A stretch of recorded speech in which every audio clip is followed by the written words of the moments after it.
Hi friends, welcome to my channel సన్హీ kitchen. ఈరోజు మనం spicy mutton gravy ఎలా చేయాలో చూద్దాం.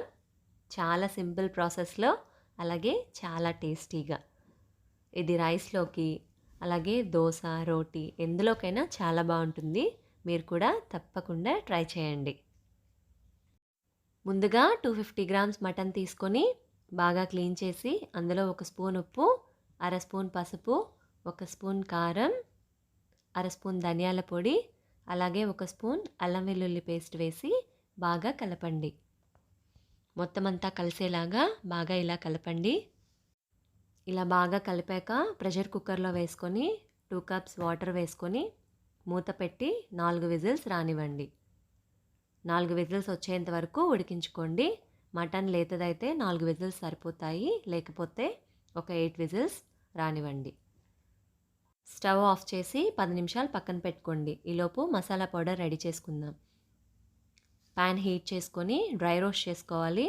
1 స్పూన్ ధనియాలు వేసి ఒక 2 మినిట్స్ ఫ్రై చేసుకోండి.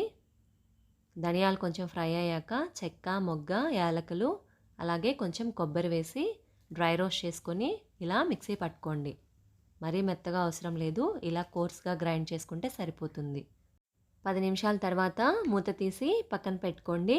అలాగే 2 ఆనియన్స్ అండ్ 1 టమాటో ఇలా సన్నగా చాప్ చేసి పక్కన పెట్టుకోండి. ప్యాన్ హీట్ చేసి ఒక 2 స్పూన్స్ ఆయిల్ యాడ్ చేసుకోండి. అలాగే 1 స్పూన్ నెయ్యి యాడ్ చేయండి. నెయ్యి వల్ల కర్రీకి చాలా మంచి టేస్ట్ వస్తుంది. ఆయిల్ హీట్ అయ్యాక చెక్క, మొగ్గ, పుదీనా, అలాగే మనం చాప్ చేసుకున్న ఆనియన్స్ వేసి బాగా ఫ్రై చేయండి. ఆనియన్స్ ఫ్రై చేసేటప్పుడు అర స్పూన్ సాల్ట్ యాడ్ చేసుకోండి. ఆనియన్స్ తొందరగా ఫ్రై అవుతాయి. ఆనియన్స్ ఫ్రై అయ్యాక చాప్ చేసుకున్న టమాటాస్ యాడ్ చేసుకోండి. యాడ్ చేసుకొని ఒకసారి బాగా మిక్స్ చేయండి. మిక్స్ చేసి మూత పెట్టి 5 మినిట్స్ లో ఫ్లేమ్లో ఉడికించుకోండి.